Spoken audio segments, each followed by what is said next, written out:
إن الحمد لله نحمده ونستعينه ونستغفره ونعوذ بالله من شرور أنفسنا وسيئات أعمالنا من يهده الله فلا مضل له ومن يضلل فلا هادي له أشهد أن لا إله إلا الله وأشهد أن محمدا عبده ورسوله اللهم صل وسلم وبارك على نبينا محمد وعلى آله وصحبه ومن اتبع بهداه إلى يوم القيامة وبعد. Jamaah sekalian yang saya hormati, kita lanjutkan pembahasan kita mengenai pelajaran-pelajaran yang tercantum dalam bab yang ke-20. Babun ma jaa fi taghlidhi fi man 'abadallaha 'inda qabri rajulin salih fa kaifa idza 'abadah. Bab yang tercantum dalam dalil-dalil yang berkaitan dengan larangan keras bagi siapa-siapa yang beribadah kepada Allah Subhanahu wa taala di sisi kubur orang saleh, maka bagaimana larangannya apabila beribadah kepada yang di dalam kubur ataupun yang dikubur. Seperti yang telah saya sebutkan, penulis mencantumkan 4 dalil dan kemudian penulis menyebutkan pelajaran-pelajaran yang tercantum dalam 4 dalil yang beliau cantumkan. Maka pelajaran-pelajaran yang beliau cantumkan ini seperti yang senantiasa saya ulang-ulang, menunjukkan pemahaman beliau yang sangat luar biasa sekali. Seperti dalil yang sebelumnya kita bahas ataupun pelajaran yang kita bahas yang berkaitan bahwasanya apa yang disampaikan oleh Nabi sallallahu alaihi wasallam dalam khutbahnya ketika Rasulullah sallallahu alaihi wasallam mengatakan, saya inni abra'u ila Allah an yakuna li minkum khalil fa inna Allah qad ittakhadhani khalilan kama ittakhadha Ibrahim khalila walau kuntu muttakhidan min ummati khalila lattakhadtu Aba Bakrin khalila. Sesungguhnya saya berlepas diri kepada Allah Subhanahu wa taala untuk menjadikan dari kalian untukku salah seorang khalil, kekasih. Fa innallaha qad ittakhadhani khalila, maka sesungguhnya Allah Subhanahu wa taala telah menjadikan saya khalil, sebagaimana Allah Subhanahu wa taala telah mengangkat Nabi Ibrahim sebagai khalil. Walau kuntu muttakhidan min ummati khalila lattakhadtu Aba Bakrin khalila. Kalau seandainya saya menjadikan dari umatku ini seorang khalil, pastinya saya akan menjadikan Abu Bakar sebagai khalil. Dalam potongan hadis ini saja penulis bisa menyimpulkan dengan penyimpulan yang sangat luar biasa bahwasanya dalam potongan hadis ini ada bantahan yang sangat keras terhadap dua taifah, dua firqah, yang mana firqah ini adalah dua firqah yang paling jelek di antara firqah-firqah yang ada dalam Islam, yaitu Ar-Rafidhah dan Al-Jahmiyah. Rafidhah, mereka adalah orang-orang yang membenci Nabi, membenci Abu Bakar, membenci sahabat-sahabat Nabi. Maka ketika Rasulullah sallallahu alaihi wasallam katakan bahwasanya seandainya saya menjadikan salah seorang di antara kalian sebagai khalil, pastinya saya akan memilih Abu Bakar, menunjukkan bantahan yang sangat keras sekali kepada pembenci Abu Bakar As-Siddiq. Tentu yang paling depan di antara pembenci-pembenci tersebut adalah orang-orang Syiah. Dan di dalam potongan hadis ini juga bantahan yang sangat keras sekali kepada orang-orang Jahmiyah. Orang-orang Jahmiyah, di antara sifat yang sudah kita bahas, di antara apa yang mereka lakukan, mereka menafikan, mereka meniadakan bahwasanya Allah Subhanahu wa taala memiliki sifat cinta. Mereka memiliki keyakinan bahwasanya Nabi Ibrahim tidak pernah diangkat oleh Allah Subhanahu wa taala sebagai khalil. Allah Subhanahu wa taala tidak pernah mengajak Nabi Musa berbicara di gunung Tur. Maka itu semua dibantah oleh penulis ketika membawakan potongan hadis ini. Kalian orang-orang Jahmiyah mengatakan Allah tidak pernah mengangkat siapapun sebagai khalil, maka dalam hadis ini di akhir hayat Nabi sallallahu alaihi wasallam, Rasulullah sallallahu alaihi wasallam telah mengabarkan bahwasanya Allah Subhanahu wa taala mengangkat Nabi Muhammad sebagai khalil. Sehingga bagi kita ini adalah suatu hal yang biasa saja, akan tapi dengan kedalaman dan kejelian dari penulis, maka beliau bisa mengambil kesimpulan pelajaran yang sangat dalam sekali. Pelajaran yang berikutnya, ats-tsaniyata asyrata, pelajaran yang ke-12. Ma buliya bihi sallallahu alaihi wasallam min syiddatin naza'. Ujian yang didapat oleh Nabi sallallahu alaihi wasallam dari payahnya ketika beliau menghadapi sakaratul maut. Karena dalam hadis Aisyah radhiyallahu anha, Rasulullah sallallahu alaihi wasallam ataupun Aisyah radhiyallahu anha menjelaskan apa yang dilakukan oleh Rasulullah sallallahu alaihi wasallam. Beliau mengatakan, Aisyah mengatakan, lamma nuzila bi Rasulillah tafiqa yatrahu khamisatan lahu ala wajhi. Ketika akhir hayat Rasulullah sallallahu alaihi wasallam, tafiqa, maka Rasulullah sallallahu alaihi wasallam mulai menutup mukanya dengan kain ataupun dengan selimut. Fa idza tamma biha, maka ketika Nabi sallallahu alaihi wasallam sesak dadanya dengan apa yang menutupi wajah Rasulullah sallallahu alaihi wasallam, kasyafaha, maka Rasulullah sallallahu alaihi wasallam menyingkapnya. Sehingga para ulama mengatakan dalam potongan hadis ini dalil bahwasanya Nabi sallallahu alaihi wasallam pada saat itu menghadapi sakaratul maut yang sangat berat bagi Nabi sallallahu alaihi wasallam.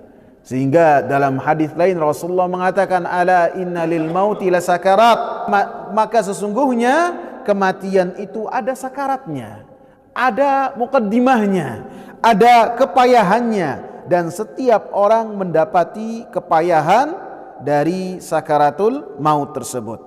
Maka Rasulullah sallallahu alaihi wasallam disebutkan ketika Rasulullah sallallahu alaihi wasallam kepayahan, ketika Rasulullah sallallahu alaihi wasallam sakit, maka apa yang dirasakan oleh Rasulullah sallallahu alaihi wasallam beda dari yang lainnya, bahkan bisa didapat oleh dua orang. Sehingga ini termasuk dari hikmah Allah Subhanahu wa taala.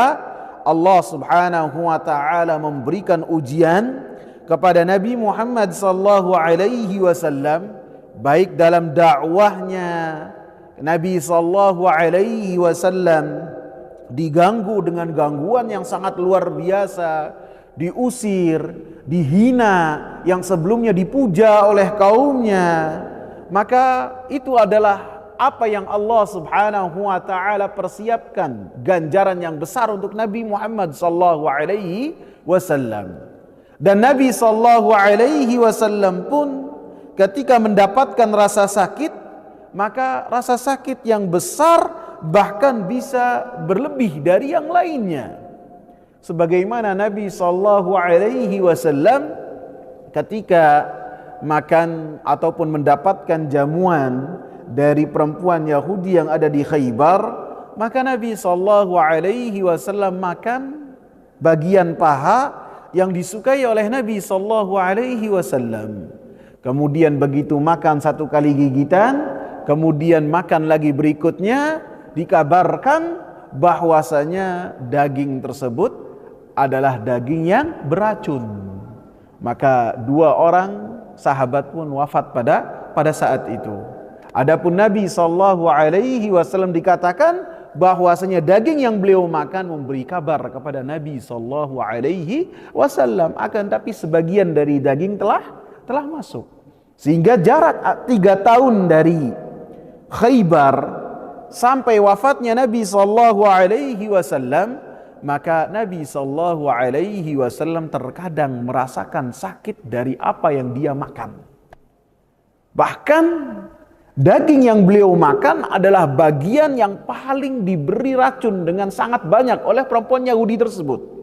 Karena orang-orang Yahudi mengenal Nabi sallallahu alaihi wasallam dengan pengenalan yang benar, termasuk selera makannya. Apa yang disuka oleh Nabi? Daging kambing. Bagian daging kambing yang mana? Bagian paha. Jadi kalau kita makan kan paha sedikit ambil, enggak, Nabi satu paha, iya. Dan itu yang diberi racunnya dengan racun yang sangat banyak. Sehingga sampai akhir hayat Nabi sallallahu alaihi wasallam, maka Nabi pun masih merasakan bagian dari racun yang telah beliau makan. Sehingga termasuk hikmahnya supaya Nabi sallallahu alaihi wasallam mendapatkan derajat yang tinggi dari kesabaran. Karena seseorang apabila bersabar terhadap apa yang menimpa dirinya, maka itu akan lebih mengangkat derajatnya di sisi Allah Subhanahu wa taala. Sehingga menunjukkan juga bahwasanya Nabi Muhammad sallallahu alaihi wasallam adalah manusia, mendapatkan kesusahan ketika tidak dikabarkan oleh Allah Subhanahu wa taala tentang perkara-perkara yang gaib, maka Nabi sallallahu alaihi wasallam pun mendapatkan kesusahan. Sebagaimana beliau ketika naik kuda jatuh sehingga bengkak kakinya, selama 1 bulan tidak datang ke masjid. Kemudian Nabi sallallahu alaihi wasallam pun ketika berperang dalam perang Uhud tersungkur dan terkena anak panah, menunjukkan Nabi sallallahu alaihi wasallam manusia, merasakan sakit seperti manusia-manusia yang lainnya. Ats-tsalitsata asyrata, pelajaran yang ke-13. Ma ukrima bihi minal khullah, apa yang didapat oleh Nabi sallallahu alaihi wasallam berupa kemuliaan dari Allah, diangkat oleh Allah Subhanahu wa taala untuk sampai ke derajat khullah. Khullah artinya Nabi Muhammad sallallahu alaihi wasallam diangkat oleh Allah Subhanahu wa taala sebagai khalil, sebagai kekasih, puncak tertinggi dari mahabbah, dari cinta. Sehingga keutamaan ini seperti yang dikatakan oleh Rasulullah, kama takhadha Ibrahim khalila, Allah Subhanahu wa taala menjadikan saya sebagai khalil sebagaimana Allah Subhanahu wa taala menjadikan Nabi Ibrahim sebagai khalil. Sehingga kedudukan khullah ini hanyalah khusus untuk Nabi Muhammad sallallahu alaihi wasallam beserta Nabi Ibrahim alaihi salam. Adapun selainnya tidak mendapatkan keutamaan tersebut. Jadi manusia itu sangatlah banyak, dari Nabi Adam sampai manusia akhir zaman. Di antara manusia tersebut ada yang dipilih oleh Allah Subhanahu wa taala sebagai manusia pilihan, dengan diangkat menjadi menjadi nabi. Disebutkan bilangannya sekitar 1.200, 124.000 katanya. Dalam hadis tersebut adalah hadis yang dhaif seperti yang dikatakan oleh Imam Ibn Baz. Sebagian ulama menyebutkan jumlahnya. Banyak sekali jumlahnya para nabi. Ada yang diceritakan oleh Allah dalam Al-Quran, ada yang tidak diceritakan oleh Allah Subhanahu wa ta'ala dalam Al-Quran. Dari nabi-nabi tersebut ada yang diangkat menjadi rasul. Jadi setiap nabi, setiap rasul adalah nabi, dan tidak pasti, tidak harus seorang nabi menjadi rasul. Tentu rasul-rasul ini adalah seperti Nabi Nuh. Nabi Adam bukan rasul. Nabi Nuh, Nabi Ibrahim, Nabi Muhammad tentunya, Nabi Isa, dan banyak rasul-rasul yang lain. Di antara rasul-rasul tersebut ada yang diangkat oleh Allah Subhanahu wa ta'ala sebagai rasul-rasul pilihan, disebut dengan ulul azmi. Fasbir kama sabara ulul azmi minar rusul, kata Allah. Sabarlah engkau wahai Nabi Muhammad seperti kesabarannya ulul azmi minar rusul. Sabarlah. Mereka adalah tentu termasuk di antaranya Nabi Muhammad, Nabi Ibrahim, Nabi Musa, Nabi Isa, dan kemudian Nabi Nuh. Ini yang disebut dengan ulul azmi. Di antara ulul azmi ini, dua orang yang memiliki keistimewaan dari yang lain, yaitu Nabi Ibrahim dan Nabi Muhammad. Dan dua-duanya diangkat oleh Allah Subhanahu wa ta'ala sebagai Khalil. Di antara keduanya, siapakah yang paling afdal? Tentu Nabi Muhammad sallallahu alaihi wasallam. Karena banyak keutamaan-keutamaan yang dimiliki oleh Nabi Muhammad yang tidak dimiliki oleh yang lain. Di antaranya perkataan Nabi sallallahu alaihi wasallam, "Ana sayyidu waladi Adam." Saya adalah manusia yang paling utama dari keturunannya Nabi Adam alaihi salam. Ar-rabi'ata asyrata, pelajaran yang ke-14, At-tasrihu bi annaha a'la minal khullah. Penjelasan yang sangat gamblang bahwasanya khullah ataupun khalil itu kedudukannya lebih tinggi daripada cinta, daripada mahabbah. Jadi seperti yang sudah saya sebutkan, cinta itu dalam bahasa Arab banyak kosakatanya dan bertingkat. Dan yang paling tinggi dari tingkat tersebut adalah khullah. Walaupun artinya cinta, akan tetapi cinta yang berbeda. Yang cintanya adalah menyeluruh untuk semua, dari puncak kecintaan tersebut hanya diberikan kepada Allah Subhanahu wa ta'ala, sebagaimana kecintaan Allah Subhanahu wa ta'ala yang berkaitan dengan khullah hanya diberikan kepada Nabi Ibrahim dan Nabi Muhammad sallallahu alaihi wasallam. Artinya apabila dikatakan yang berkaitan dengan al-mahabbah, maka al-mahabbah ini adalah umum.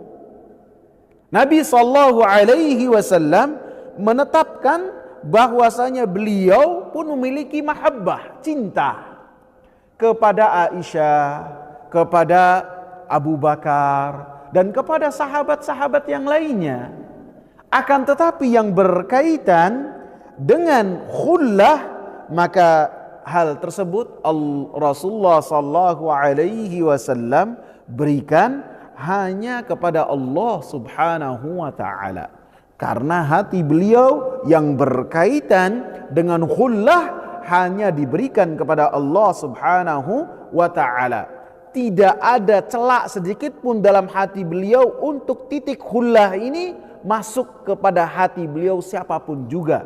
Maka beliau khususkan hanya untuk Allah Subhanahu wa ta'ala. Sebagaimana Allah Subhanahu wa ta'ala menjadikan Nabi Muhammad sallallahu alaihi wasallam sebagai khullah, sebagai khalil. Adapun yang berkaitan dengan mahabbah, maka Nabi sallallahu alaihi wasallam cinta kepada para sahabatnya, sehingga menunjukkan bahwasanya khullah itu, khalil itu lebih tinggi kedudukannya daripada habib. Apabila kita mengatakan Nabi Muhammad itu khalilullah, maka itu kedudukan yang dimiliki oleh Nabi Muhammad sallallahu alaihi wasallam dan Nabi Ibrahim semata. Selainnya tidak ada yang memiliki. Adapun ketika kita mengatakan bahwasanya Nabi Muhammad sallallahu alaihi wasallam hanya sampai derajat Habibullah, maka kita menyeret Nabi Muhammad sallallahu alaihi wasallam ke kedudukan yang lebih rendah dari apa yang telah diberikan oleh Allah Subhanahu wa taala kepada Nabi Muhammad. Karena Habibullah artinya yuhibbuhullah, Allah Subhanahu wa taala cinta tentu kepada Nabi Muhammad dan cinta kepada selain dari Nabi Muhammad yang berkaitan dengan mahabbah. Innallaha yuhibbut tawwabin. Sesungguhnya Allah cinta kepada orang-orang yang bertaubat. Innallaha yuhibbul muttaqin. Allah cinta kepada orang-orang yang bertakwa.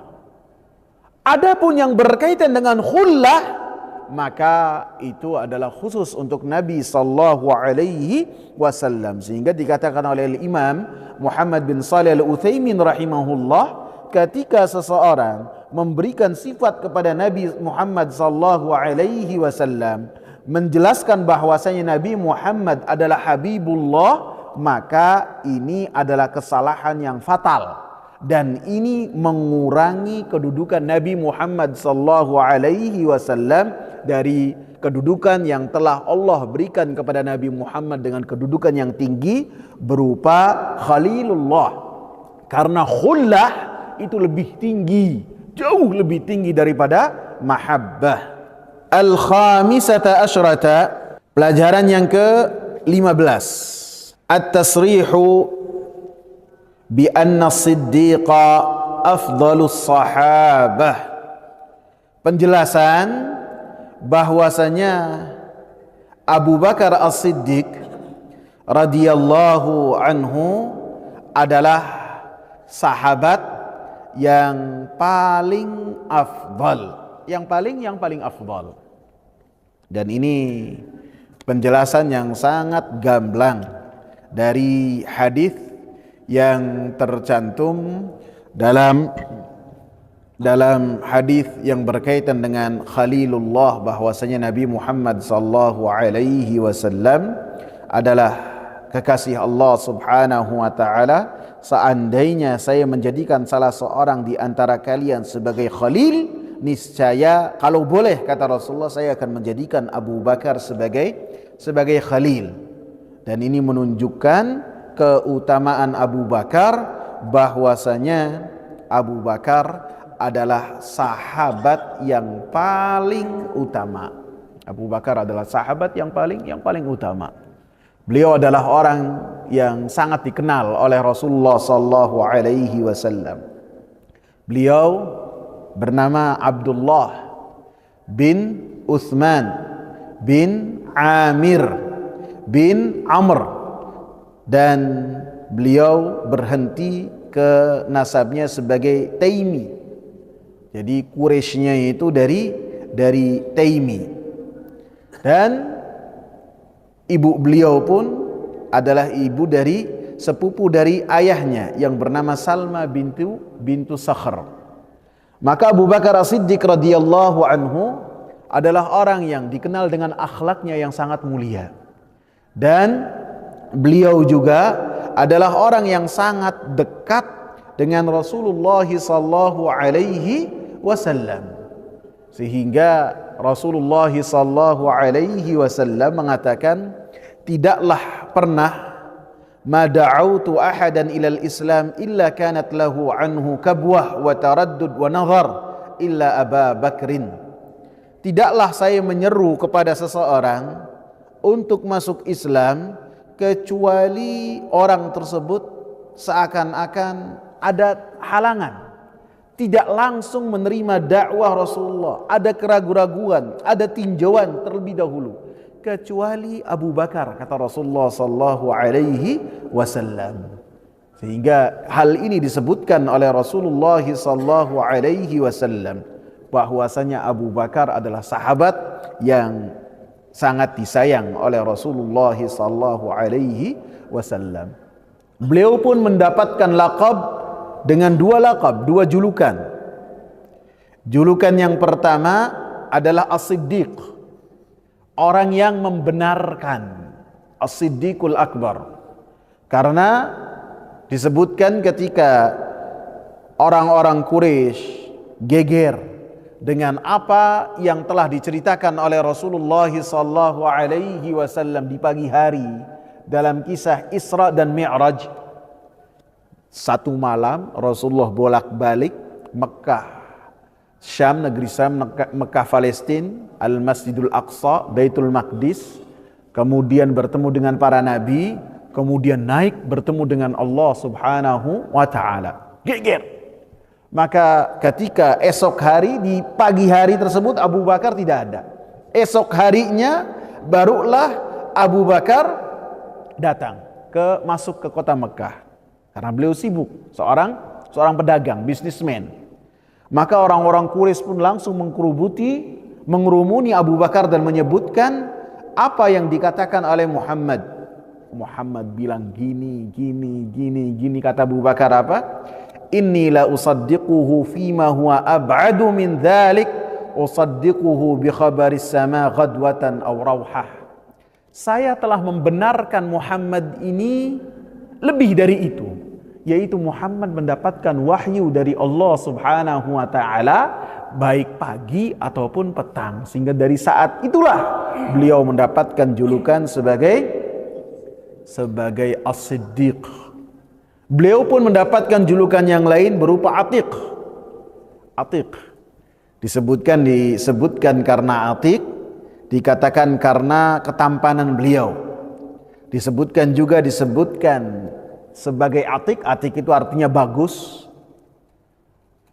Dikatakan bahwasanya beliau di dalam nasabnya tidak ada seorang pun yang tercela, tidak ada. Sehingga beliau mendapatkan julukan sebagai Atiq. Dan beliau pun ahli nasabnya orang-orang Arab. Jadi apabila beliau bertemu dengan orang Arab, maka orang Arab pun bertanya nasab kepada Abu Bakar. Dan sebab yang ketiga, bahwasanya Rasulullah sallallahu alaihi wasallam mengabarkan bahwasanya Abu Bakar adalah Atiqullah, bahwasanya Abu Bakar adalah orang yang telah dibebaskan oleh Allah Subhanahu wa taala dari api neraka. Jadi dengan tiga sebab. Keutamaan yang lainnya juga yang berkaitan dengan Abu Bakar, bahwasanya beliau dipilih oleh Rasulullah sallallahu alaihi wasallam sebagai teman untuk melakukan hijrah. Dan seperti yang saya sebutkan, Abu Bakar ini adalah orang yang sudah mengenal Rasulullah, sehingga begitu beliau mendapatkan dakwah dari Rasul langsung beriman kepada Nabi Muhammad, sehingga beliau adalah lelaki pertama yang beriman kepada Rasulullah sallallahu alaihi wasallam. Bahkan ketika setelah beriman kepada Nabi Muhammad sallallahu alaihi wasallam, maka beberapa orang pun beriman di tangannya Abu Bakar As-Siddiq, pembesar sahabat. Seperti siapa? Seperti Zubair bin Al-Awwam, sepupunya Nabi, beriman kepada Nabi melalui tangannya Abu Bakar. Siapa lagi? Utsman, beriman melalui tangannya Abu Bakar. Abdurrahman bin Auf dan Talhah. Maka ini adalah 10 dari 10 sahabat besar yang beriman melalui tangannya Abu Bakar. Dalam Tahdzib Ibn Hisham disebutkan bahwasanya Abu Bakar ini adalah seorang pedagang yang mana pedagang-pedagang muda apabila mereka ini akan berniaga ke negeri Syam ataupun ke negeri Yaman, mereka konsultasi terlebih dahulu dengan Abu Bakar. Enaknya saya bawa dagangan apa nih ke Syam? ke Yaman apa, nanti pulang dari sana ke sini bawa apa. Maka yang memberikan saran kepada mereka, kepada 4 orang ini adalah Abu Bakar. Dan Abu Bakar tidak pernah berkhianat dalam memberikan saran dan nasihat. Sarannya pasti benar, dan ketika mereka balik mendapatkan laba yang besar. Sebagian orang kan kalau memberikan nasihat, lebih-lebih dalam bisnis, supaya orangnya tidak untung malah harus buntung dengan nasihat-nasihat yang salah. Coba mendekati Ramadan kalau bisa beli ini, beli ini, beli ini. Jangan disuruh beli korma. Jangan disuruh kulakan korma, enggak. Abu Bakar enggak, lurus. Sehingga pemuda-pemuda yang biasa mendapatkan nasihat dari Abu Bakar yang berkaitan dengan dagangan mereka, maka mereka mengetahui ketulusan Abu Bakar dalam memberikan nasihat. Sehingga ketika mengajak ke dalam Islam, kelimanya ini tidak ada keraguan untuk memeluk Islam dan menjadi pembesar dari sahabat Nabi sallallahu alaihi wasallam. Dan beliau pun dipilih oleh Rasulullah sallallahu alaihi wasallam untuk menjadi seorang pendamping Rasulullah sallallahu alaihi wasallam, pendamping dalam hijrah menuju kota Madinah. Sehingga Allah Subhanahu wa taala sebutkan dalam surat At-Taubah ayat 40, illa tansuruhu faqad nasarahu Allahu id akhrajahu alladhina kafaru thaniya itsnaini id huma fil ghar id yaqulu li sahibihi la tahzan innallaha ma'ana. Apabila kalian tidak menolong Rasulullah, maka Allah Subhanahu wa taala telah menolongnya. Ketika orang-orang kafir mengeluarkan 2 orang, dan 2 dari 2, idhuma fil ghar, ketika keduanya di dalam gua. Para ahli tafsir sepakat 2 orang yang di dalam gua ini Abu Bakar dan Umar. Abu Bakar dan Rasulullah sallallahu alaihi wasallam di gua Thaur ketika bersembunyi dari kejaran orang-orang Quraisy. Idh yaqulu li sahibihi la tahzan, ketika salah seorang berkata kepada temannya, salah seorang ini adalah Nabi, berkata kepada temannya, la tahzan innallaha ma'ana, janganlah kamu susah, sesungguhnya Allah Subhanahu wa taala bersama dengan kami. Sehingga dalam ayat ini menjelaskan bahwasanya Abu Bakar disifati sebagai sahabat dari Nabi sallallahu alaihi wasallam, dan ini hanya khusus dimiliki oleh Abu Bakar yang secara isyarat disebutkan oleh Allah dalam Al-Quran bahwasanya Abu Bakar ini sahabat Nabi sallallahu alaihi wasallam, keutamaan yang hanya dimiliki oleh Abu Bakar As-Siddiq. Dan ketika Abu Bakar bersama dengan Nabi melakukan hijrah, maka perjalanan yang sangatlah susah. Dan ketika melakukan perjalanan, tidak melakukan perjalanan yang biasa ditempuh oleh orang-orang melakukan perjalanan, bukan. Mencari jalan-jalan yang jarang dilalui oleh orang-orang yang melakukan perjalanan, karena diburu. 2 orang ini diburu. Maka Nabi sallallahu alaihi wasallam yang bawa kendaraannya, bawa ontaknya, Abu Bakar As-Siddiq disebutkan ada di belakangnya ataupun dalam tunggangan yang lain. Dan orang-orang yang berlalu lalang dalam perjalanan yang sangat jauh tersebut, dari kota Mekah ke kota Madinah hampir 500 kilo, orang-orang mengenal Abu Bakar. Mengenal, wahai Abu Bakar. Mereka mengenal Abu Bakar. Adapun kepada Nabi mereka tidak mengenal. Sehingga ketika mereka menyapa Abu Bakar, kemudian mereka menanyakan, siapa ini orang bersama engkau? Siapa? Abu Bakar takut kalau menyebut ini Muhammad bakalan diburu. Maka kata Abu Bakar, hadza hadin yahdinis sabil. Ini adalah orang yang memberikan saya petunjuk dalam melakukan perjalanan. Orang memahaminya ini adalah penunjuk jalan dalam perjalanan Abu Bakar. Tapi yang dimaksud oleh Abu Bakar ini adalah penunjuk jalan menuju jalan ke surga. Paham nggak? Jadi menggunakan istilah yang jauh daripada yang dekat dipahami oleh orang yang berbicara dengan Abu Bakar, supaya orang ketika memahaminya tidak membahayakan Nabi sallallahu alaihi wasallam.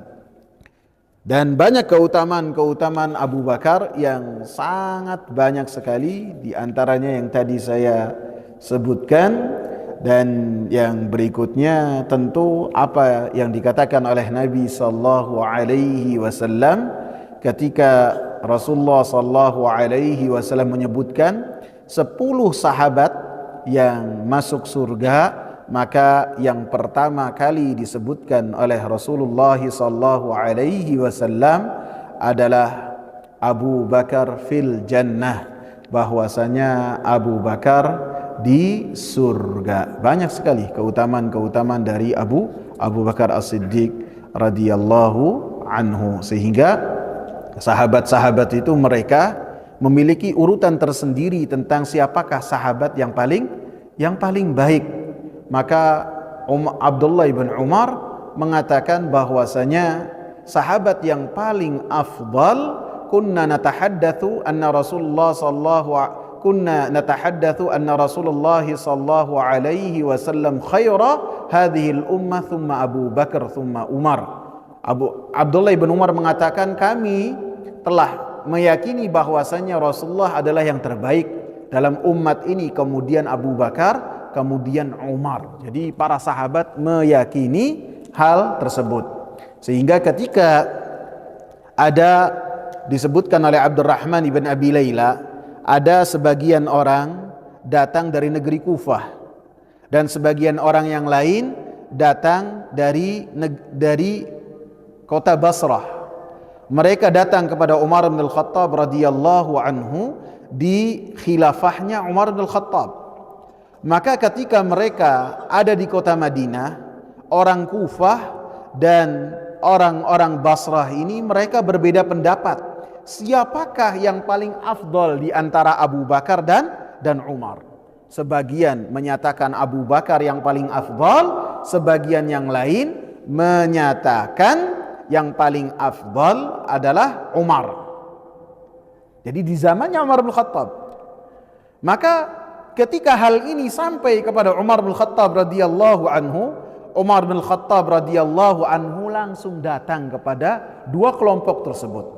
Dan Umar bin Khattab pada zaman khalifahnya senantiasa membawa tongkat.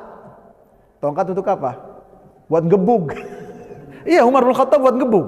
Kalau ada orang macam itu digebug oleh Umar bin Khattab. Termasuk, saya lupa tuh, ada orang yang berpikiran nyeleneh itu digebug oleh Umar bin Khattab radhiyallahu anhu dengan gebugan yang sangat keras. Kalau nggak salah namanya sabig atau asbag. Dia memiliki hal-hal yang nyeleneh, maka digebug oleh Umar bin Khattab radhiyallahu anhu sampai dia apabila ingin nyeleneh lagi dengan pendapat-pendapatnya, ingat gebugan-gebugan dari Umar bin Khattab, jadi nggak berani lagi. Maka Umar bin Khattab radhiyallahu anhu menemui mereka. Kemudian langsung mengumpulkan orang-orang yang mengutamakan dirinya di atas Abu Bakar As-Siddiq radhiyallahu anhu. Apa yang beliau lakukan? Digebugi satu-satu. Siapa yang berani menyatakan bahwasanya dirinya lebih baik daripada Abu Bakar, digebug dengan gebugan yang sangat keras sekali, sampai perawi yang bernama Jarud mengatakan kepada Jarud ibn al-Mu'alla, mengatakan kepada Umar bin Khattab, afik ya Amirul Mu'minin, sadar wahai Amirul Mu'minin, fa inna Allah azza wa jalla lam yakun yarana nufaddiluka ala Abi Bakar wa Abu Bakrin afdalu minka fi kada wa afdalu minka fi kada. Sampai Jarud mengatakan, sesungguhnya Allah subhanahu wa ta'ala tidaklah pernah menampakkan kepada kami bahwasanya kami mengutamakan engkau di atas Abu Bakar, dan Abu Bakar tentu, kata Jarud ini, lebih afdal daripada engkau. Di permasalahan ini, permasalahan dirinci oleh Jarud. Maka Umar bin Khattab radhiyallahu anhu seketika itu juga langsung nampak sumringah berbahagia dengan pernyataan Jarud ibn al-Mu'alla yang tadinya marah gebugin. Mereka satu persatu yang berani mengutamakan dirinya di atas Abu Bakar As-Siddiq. Kemudian tidak lama kemudian beliau naik ke atas mimbar memuji Allah Subhanahu wa taala. Kemudian beliau pun mengatakan, ala inna afdala hadhil ummah ba'da nabiyha Abu Bakar. Kalian ketahuilah bahwasanya umat yang paling baik setelah nabinya dalam umat ini adalah Abu Bakar As-Siddiq. Faman qala ghaira dzalika, siapa yang berkata dengan selain perkataan tersebut, ba'da maqami hadza, setelah saya menyatakan hal ini, fahuwa muftarin, maka dia adalah seorang penipu dan berkata dengan perkataan dusta, maka saya akan hukum dengan orang-orang yang berkata dengan perkataan dusta. Allahu Akbar. Tidak ada egoisme sedikit pun dari Umar ibn al-Khattab radhiyallahu anhu. Sehingga dikatakan oleh penulis, banyak sekali keutamaannya, dikatakan oleh penulis rahimahullah, oleh Al-Imam Muhammad bin Shalih Al-Utsaimin rahimahullah, yang menjelaskan hadis ini. Beliau mengatakan, maka ketahuilah bahwasanya keutamaan iman dan amal saleh itu di atas keutamaan dari silsilah garis keturunan. Karena apabila kita menentukan kedudukan seseorang berdasarkan dengan keutamaan yang dimiliki oleh seseorang yang berkaitan dengan nasab, maka di antara sahabat-sahabat Nabi yang paling utama dari sisi nasab adalah Hamzah. Dan yang paling utama dari sisi nasab adalah Abbas, dan begitu juga Abdullah bin Abbas, dan begitu juga Ali. Akan tapi tidak, yang paling menentukan seseorang menjadi memiliki keutamaan di sisi Allah Subhanahu wa taala adalah keimanan yang ada di hati dan yang berbuah amal saleh, sehingga Abu Bakar mendapatkan keutamaan tersebut. Walaupun dari sisi garis keturunan Abu Bakar tentu di bawah dari Abdullah bin Abbas, di bawah dari Ali, dan di bawah dari Hamzah. Dan ini ketelitian yang sangat tinggi sekali dari yang memberikan keterangan, yaitu Syekh Muhammad bin Shalih Al-Utsaimin rahimahullah. As-sadisata asyrata, pelajaran yang ke-16 yang terakhir. Al-isyaratu ila khilafatih, isyarat kepada khilafahnya Abu Bakar As-Siddiq radhiyallahu anhu. Isyarat yang tercantum dalam hadis ini adalah ketika Nabi sallallahu alaihi wasallam mengatakan 5 hari sebelum Nabi sallallahu alaihi wasallam wafat, Nabi sallallahu alaihi wasallam berkhutbah. Di antara khutbahnya, fa innallaha qad ittakhadhani khalila kama ittakhadha Ibrahim khalila. Sesungguhnya Allah Subhanahu wa taala menjadikan saya khalil sebagaimana Allah Subhanahu wa taala menjadikan Nabi Ibrahim sebagai khalil. Dan seandainya saya menjadikan salah seorang dari umatku ini adalah seorang khalil, niscaya saya akan menjadikan Abu Bakar As-Siddiq sebagai khalil. Sehingga pernyataan ini adalah di akhir hayat Nabi sallallahu alaihi wasallam, isyarat bahwasanya yang menjadi khalifah setelah Nabi sallallahu alaihi wasallam adalah Abu Bakar As-Siddiq. Walaupun sebagian ulama menyatakan Nabi sallallahu alaihi wasallam hampir-hampir saja beliau itu seakan-akan menunjuk langsung Abu Bakar As-Siddiq radhiyallahu anhu sebagai khalifah.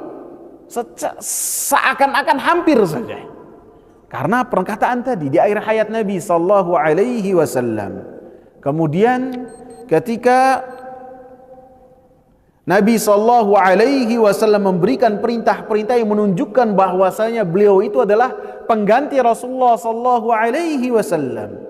Sehingga ketika disebutkan bahwasanya Muhammad ibn Zubair menyebutkan ketika dirinya diutus oleh Umar ibn Abdul Aziz kepada Al-Hasan Al-Basri untuk menanyakan beberapa hal, maka ketika menanyakan kepada Al-Hasan Al-Basri, Muhammad bin Zubairin mengatakan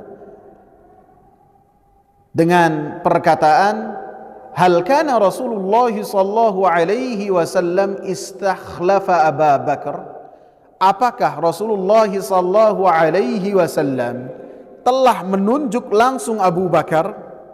Maka Al-Hasan Al-Basri yang tadinya bersandaran, yang tadinya duduk, yang tadinya itu rebahan, langsung duduk tegak. Kemudian Al-Hasan Al-Basri mengatakan, awafi syakkinhu la abaluka? Apakah yang menanyakan tersebut memiliki keraguan terhadap hal tersebut? I wallah, iya demi Allah, alladzi la ilaha illahu laqad istakhlafahu, sungguh Rasulullah sallallahu alaihi wasallam telah menunjuk langsung Abu Bakar. Wala huwa kana a'lama billah, karena Abu Bakar adalah orang yang paling alim, karena Abu Bakar adalah orang yang paling mengenal Allah, orang yang paling takut kepada Allah, dan orang yang paling takut bahwasanya beliau wa asyaddu makhafatan min an yamuta 'alaiha law lam ya'murhu, dan beliau adalah orang yang paling takut apabila untuk mengambil khilafah apabila Rasulullah sallallahu alaihi wasallam tidak pernah menyuruhnya. Artinya ini adalah pemahaman dari Hasan Al-Basri bahwasanya Abu Bakar As-Siddiq langsung dipilih oleh Rasulullah sallallahu alaihi wasallam dengan perintah-perintah yang Rasulullah sallallahu alaihi wasallam sebutkan, di antaranya hadis ini. Yang kedua adalah tentu ketika Rasulullah sallallahu alaihi wasallam menyuruh Abu Bakar menjadi imam di akhir hayat Rasulullah sallallahu alaihi wasallam. Ini adalah isyarat yang sangat jelas. Dan ketika Umar menggantikan kedudukan Abu Bakar sebagai imam, Rasulullah marah besar. Sehingga Ali radhiyallahu anhu mengatakan, qaddama Rasulullah sallallahu alaihi wasallam Aba Bakrin fasalla bin nas. Sungguh Rasulullah sallallahu alaihi wasallam menyuruh Abu Bakar sebagai imam ketika Rasulullah sallallahu alaihi wasallam berhalangan di akhir hayat. Wa inni la syahidun ghairu ghaib, dan saya itu pada saat itu ada hadir. Wa inni la sahihun ghairu marid, dan pada saat itu saya sehat. Walau syaa an yuqaddimani laqaddamani, apabila Rasulullah menghendaki saya untuk menjadi imam, pasti beliau akan menjadikan saya itu imam dalam salatnya. Faradina lidunyana man radiyahullahu wa rasuluhu lidinina. Maka kata Ali bin Abi Thalib, kami ridha ketika Rasulullah sallallahu alaihi wasallam memilih Abu Bakar untuk agama kami menjadi imam salat, maka kami pun ridha Abu Bakar menjadi imam untuk dunia kami, sebagaimana Allah subhanahu wa ta'ala dan Rasulnya ridha bahwasanya Abu Bakar menjadi imam untuk dunia kami, untuk akhirat kami, untuk agama kami, yaitu salat. Ini perkataan Ali radhiyallahu anhu menunjukkan bahwasanya Abu Bakar hampir saja secara langsung dipilih oleh Rasulullah sallallahu alaihi wasallam menjadi khalifah. Banyak dalilnya. Seperti ketika ada seorang yang datang kepada Rasulullah kemudian mengatakan, ya Rasulullah, apabila saya tidak menemui engkau, siapa yang harus saya temui sebagai pengganti engkau? Maka kata Rasulullah, illam tajidini fa'ti Abu Bakar. Apabila engkau tidak menemukan saya, temuilah Abu Bakar. Jadi menunjukkan keutamaan dari Abu Bakar dan menunjukkan bahwasanya hampir saja Abu Bakar dipilih secara langsung oleh Nabi sallallahu alaihi wasallam. Jadi sudah membahas 16 pelajaran dari apa yang tercantum dalam bab yang ke-20. Insyaallah. Ada yang ditanyakan, ikhwah? Silakan. Tafadhol. Kenapa Abu Bakar sampai dibenci oleh orang Syiah? Apa karena bukan khalifahnya gitu kan? Sampai dia mengkafirkan Abu Bakar itu? Iya. Jadi seperti yang sudah saya sebutkan, orang-orang Syiah ini menjadikan cinta mereka kepada keluarganya Nabi, kepada Ali radhiyallahu anhu dan keluarganya hanya sebagai pijakan mereka saja untuk melampiaskan kekufuran mereka dan kezindikan mereka. Jadi orang-orang yang dibawa pemikiran dari Abdullah bin Sabah yaitu Syiah, mereka adalah orang-orang zindik. Orang zindik itu orang yang menampakkan keimanan padahal dalam hatinya adalah kekufuran. Mereka tidak bisa untuk memerangi Islam yang sangat kuat pada saat itu, memerangi secara langsung mereka tidak bisa. Mereka sangat dengki sekali ketika bagaimana para sahabat dan kaum muslimin bisa mematikan api abadi yang disembah oleh orang-orang Majusi. Sebagaimana para sahabat ridwanullahi alaihim mampu menggeser kekuatan Romawi dan mengusir mereka dari negeri Syam. Orang-orang Yahudi dengki.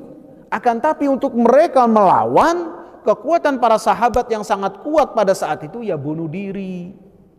Sehingga mereka berbaju dengan baju Islam, seakan-akan menampakkan mereka adalah Islam, akan tetapi menyebarkan pemahaman yang batil. Di antaranya seakan-akan mereka cinta kepada keluarganya Nabi, kepada cucunya Nabi, kepada menantunya Nabi, dan seakan-akan mereka pun membuat kisah yang sangat mereka bikin-bikin bahwasanya keluarganya Nabi dan keturunannya terzalimi.